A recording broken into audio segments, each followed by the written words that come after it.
Friends, आज हम बात कर रहे हैं वीआई की, यानी वोडाफोन आइडिया की। स्टॉक के अंदर फ्राइडे को जबरदस्त धमाका हुआ, बहुत ही भारी वॉल्यूम के साथ में कामकाज हुआ। इतना वॉल्यूम क्यों बढ़ा और जबरदस्त तेजी का माहौल बना। स्टॉक करीब 11.5% दौड़ा। तो इतनी बड़ी तेजी कहाँ से आई?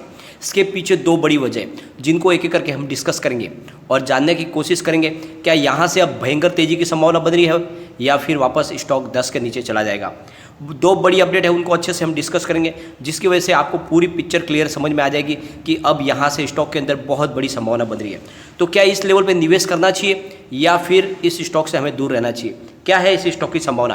क्योंकि काफ़ी समय से इसमें गिरावट का माहौल बना हुआ है और इसका रिजल्ट भी बहुत दमदार नहीं आ पा रहा है, लेकिन इस बार फिर से Q4 का रिजल्ट आ रहा है। रिजल्ट की डेट डिक्लेयर हो चुकी है, तो रिजल्ट में क्या संभावना बनेगी? क्या रिजल्ट पिछली बार से अच्छा आ सकता है? तो सारी की सारी संभावना इस वीडियो के माध्यम से तलाशेंगे और जानने की कोशिश करेंगे आगे वोडाफोन का भविष्य क्या रह सकता है, साथ में इसके शॉर्ट टर्म टारगेट क्या है और इसका लॉन्ग टर्म टारगेट क्या है। इसको अगर हम 2-3 साल के लिए अगर होल्ड कर लेते हैं स्टॉक को, तो हमें कितना प्रॉफिट मिल सकता है। तो सारी की सारी संभावना इस वीडियो के माध्यम से तलाशेंगे।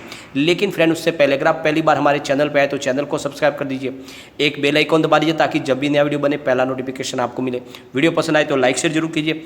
चलो फ्रेंड्स, वीडियो स्टार्ट करते हैं। मैं हूं आपका दोस्त एसबी दवे और हमारे अपने चैनल ऑनलाइन कमाई में आपका बहुत बहुत स्वागत है। फ्रेंड्स, सबसे पहले हम फ्राइडे के कारोबार को डिस्कस कर लेते हैं। स्टॉक ओपन हुआ 9.70 पर, हाई बनाई 10.85 की और लो है 9.65 का।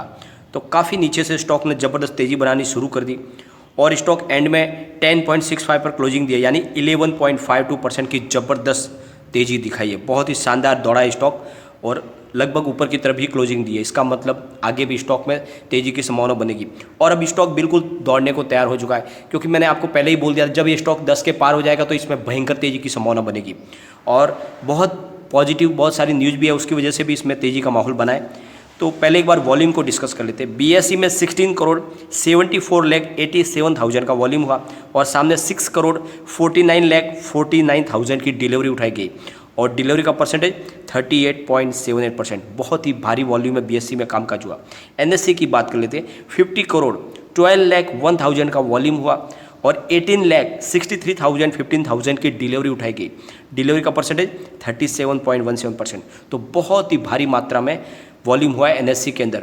बाजार में कोई भी शेयर इतना तेज़ी से दौड़ने वाला नहीं है, इसके आसपास भी कोई नहीं है जितने भारी वॉल्यूम के साथ में वोडाफोन आइडिया में कामकाज हुआ है।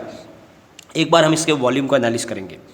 पिछले एक महीने पहले इसका 32 करोड़ का वॉल्यूम था, एक सप्ताह पहले 39 करोड़ का वॉल्यूम था, गुरुवार को 42 करोड़ का वॉल्यूम था, लेकिन फ्राइडे को 67,000 करोड़ का वॉल्यूम हुआ है। बहुत ही भारी वॉल्यूम के साथ में कामकाज हुआ है। इतने भारी वॉल्यूम के पीछे वजह है दो पॉजिटिव अपडेट। एक बार इसकी परफॉर्मेंस की बात कर लेते हैं। तो पिछले एक साल में स्टॉक 7 का लो बना चुका है, लेकिन 13.80 का इसने हाई बनाया और स्टॉक बिल्कुल अब उसके आसपास पहुंच चुका है। बहुत जल्दी स्टॉक उस हाई को तोड़ सकता है। पिछले एक साल में इसने 51.43% का पॉजिटिव रिटर्न दिया है, यानी इस साल इसने कोई खास एक साल में इसने तेज़ी नहीं बताई है। फिलहाल ये अपने हाई से 23.19% दूर है और पिछले एक महीने में इसने 23.38% का शानदार रिटर्न दिया है। तो स्टॉक यहाँ से अब दौड़ना शुरू हो चुका है और यहाँ से भयंकर तेज़ी बन सकती है और इसके पीछे जो वजह है उसको हम एक बार डिस्कस कर लेते हैं। तो वोडाफोन आइडिया ने डिसाइड किया कि वो QIP के जरिए 7,000 करोड़ रुपीज़ की फंड रेजिंग करेगी या फिर कंपनी डिबेंचर बॉन्ड के जरिए भी फंड रेजिंग का विचार कर रही है। और ये जो प्लानिंग है ये कंपनी का इसलिए है क्योंकि बहुत जल्द 5G टेक्नोलॉजी लॉन्च करने जा रही है वोडाफोन आइडिया, तो उनको फंड की ज़रूरत है और आने वाले समय में उनको कस्टमर बेस बढ़ाना है, इसलिए वो अपनी नई फंड रेजिंग करने जा रही है। इससे पहले भी उन्होंने ट्राई की थी बड़े फंड रेजिंग की, लेकिन जो इसके प्रमोटर थे फॉरेन प्रमोटर, उन्होंने इसके लिए मना कर दिया। उनकी तरफ से इसको रिजेक्ट कर दिया गया प्लान को। कंपनी इसमें अभी 1 रुपया भी और डालने को तैयार नहीं है, तो प्रमोटर की तरफ से इसमें फ़ंड नहीं जोड़ा जा रहा है। लेकिन अब वो QIP के जरिए फंड रेजिंग करने जा रहे हैं, क्योंकि उनको पता है कि आने वाले समय में फिर से मौका बन रहा है बाजार में कब्जा करने का, क्योंकि अब बिल्कुल नई लेटेस्ट 5G टेक्नोलॉजी आ रही है और इसी टेक्नोलॉजी को आगे बढ़ाने के लिए उन्होंने एक बहुत बड़ा निर्णय लिया है। तो वोडाफोन ने सिस्को के साथ एक कोलैबोरेशन किया है ताकि 4G टेक्नोलॉजी की बेहतर सर्विस ग्राहकों को वो दे पाए। साथ में जो 5G टेक्नोलॉजी नई लॉन्च होने वाली है उसमें भी बेटर क्वालिटी वो कस्टमर को दे पाए, जिससे उनके पास कस्टमर बेस ज़्यादा बढ़ जाए। जो कस्टमर उन्होंने जियो ने उनसे छीन लिए है, एयरटेल ने ले लिए, उन कस्टमर को फिर से वो वापस पाना चाहते हैं। क्योंकि अगर दोनों कंपनियों को मिला के जब इनका अलायंस बना था उस समय ये इंडिया की सबसे बड़ी कंपनी थी, लेकिन अब ये तीसरे पायदान पर पहुँच चुकी है। तो इनका फिर से लक्ष्य है उस पहले पायदान पर जाना, यानी नंबर 1 कंपनी बनना, और इसके लिए ज़रूरी है बेस्ट सर्विस दे पाए ग्राहकों को, कम प्राइस में अच्छी सर्विस दे पाए। तो इसीलिए वीआई ने फिर से नए सिरे से अपनी सर्विस को रिलॉन्च करने की कोशिश शुरू की है। इससे पहले उन्होंने अपना नाम भी चेंज कर दिया है, लोगो नया कर दिया है, यानी हर तरह से वो अपनी कंपनी को नए रूप रंग में ढालना चाहते हैं। और इसी के तहत उन्होंने सिस्को के साथ एक बड़ा कोलैबोरेशन किया है ताकि 4G 5G क्लाउड और IoT की बेटर सर्विस कस्टमर को दे पाए, ताकि उनका कस्टमर बेस बढ़ जाए। और वो चाहते हैं कि अब उनकी जो सर्विस हो वो जियो और एयरटेल से बेहतर हो। जैसे कि आपको पता ही होगा, जियो का कारोबार बहुत ज़्यादा बढ़ा हुआ है, लेकिन फिर भी उनकी सर्विस अच्छी नहीं है। बहुत सारे एरियो में उनको कस्टमर को बहुत ही कम स्पीड मिल पाती है, और इसका फ़ायदा उठाना चाहता है वीआई, ताकि वो कस्टमर फिर से वीआई की तरफ लौट आए। तो बहुत बड़ा निर्णय लिया गया है वीआई की तरफ से, और इन निर्णय की वजह से ही भयंकर तेज़ी का वातावरण बन गया है वोडाफोन आइडिया के शेयर में। और ये स्टॉक अब जो दौड़ने लगा है तो अब रुकने वाला नहीं है, ये अपना 52 वीक का नया हाई बना सकता है। एक बार इसके अगर टेक्निकल लेवल की बात करें तो मूविंग एवरेजेस बुलिश बन रहा है, टेक्निकल इंडिकेटर भी बुलिश है, और मूविंग एवरेज क्रॉसओवर भी बुलिश है। अगर आप वीकली लेवल से देख लो या मंथली लेवल से भी देख लो तो स्टॉक के अंदर लगातार तेज़ी का ही माहौल दिख रहा है। स्टॉक अब बहुत ज़्यादा दौड़ेगा। एक बार इसके हम पिवट लेवल से ये जानने की कोशिश करते हैं कि शॉर्ट टर्म में ये कहाँ तक गिर सकता है, और ये शॉर्ट टर्म में दौड़ेगा तो कहाँ तक जाएगा। तो अगर यहाँ से स्टॉक गिरता है तो फर्स्ट सपोर्ट इसका 9.43 का है। स्टॉक अगर उससे भी नीचे गिरेगा तो फिर 8.52 तक जा सकता है, और अगर बाजार में भयंकर गिरावट होती है एक तरफा तो फिर 7.98 तक जा सकता है। बाकी इतनी बड़ी फिलहाल संभावना नहीं है कि स्टॉक अब 10 के ऊपर जा चुका, तो यहाँ से अब सिर्फ इसमें पॉजिटिव माहौल बन रहा है। तो यहाँ से दौड़ेगा तो कहाँ तक जाएगा, तो फर्स्ट टारगेट इसका 10.88 का है। स्टॉक अगर यहाँ से और दौड़ेगा तो फिर 11.42 तक जाएगा, और स्टॉक अगर यहाँ पर भी नहीं रुका तो फिर थर्ड इसका टारगेट 12.33 का है। तो बहुत जल्द शॉर्ट टर्म में ये आपको 12.33 तक जाता है दिखाई देगा, और ये स्टॉक अब बिल्कुल पॉजिटिव माहौल में बन चुका है इसका।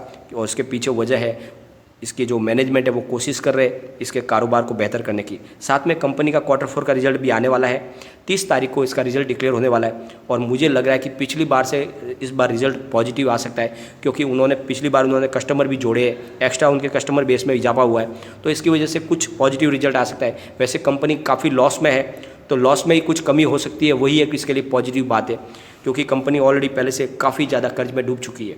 परंतु कुछ पॉजिटिव निकल के आए ऐसी हम संभावना कर रहे हैं, और मुझे लग रहा है कि इस बार रिजल्ट में कुछ पॉजिटिव हमें देखने को मिलेगा।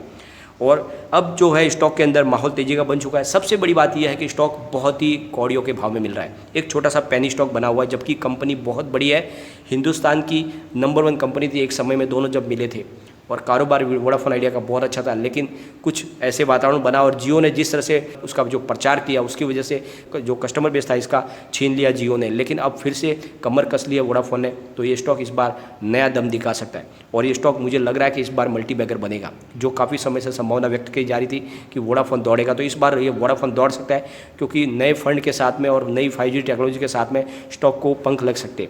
तो अगर आप इसको 3 साल के लिए अगर होल्ड करते हो तो आराम से स्टॉक आपको 3 डिजिट में जाता हुआ दिखाई देगा, यानी 100 रुपीज़ पार कर सकता है, क्योंकि इस बार वातावरण बन चुका है। और इसी वजह से इसमें मुझे लग रहा है कि अब तेज़ी का माहौल बनेगा। तो बिल्कुल इस समय आपको निवेश करने का ये मौका है। 10 के ऊपर ये पॉजिटिव लग रहा है, यहाँ से आप निवेश कर सकते हैं। शॉर्ट टर्म में भी आपको आराम से 15 तक जाता हुआ दिखाई देगा, और आपका लॉन्ग टर्म नजरिया रखें 3 साल के अंदर ये आपको 100 तक जाता हुआ दिखाई देगा। तो बिल्कुल इसमें आप निवेश कर सकते हैं, लेकिन एक बात का ध्यान रखें, कंपनी लॉस में है। फ्रेंड्स, इसमें निवेश सीमित मात्रा में ही करें, क्योंकि कंपनी फिलहाल बहुत ज़्यादा लॉस में है, और एक तरह से ये पेनी स्टॉक है, तो निवेश कम करें। पेनी स्टॉक में निवेश करने का मतलब यह है, या तो आपको बम्पर रिटर्न मिलेगा या फिर आपका पूरा निवेश डूब भी सकता है, तो ये सोच के ही आपको निवेश करना है। लेकिन फ्रेंड, कोई भी इन्वेस्टमेंट करने से पहले अपने फाइनेंशियल एडवाइजर से एक बार एडवाइस ले लें, या अपना खुद का रिसर्च करें, क्योंकि मैंने वीडियो आपके एजुकेशनल पर्पज़ के लिए ही बनाया है। वीडियो पसंद आए तो लाइक शेयर जरूर कीजिए, और चैनल को सब्सक्राइब कर दीजिए। Thank you friend.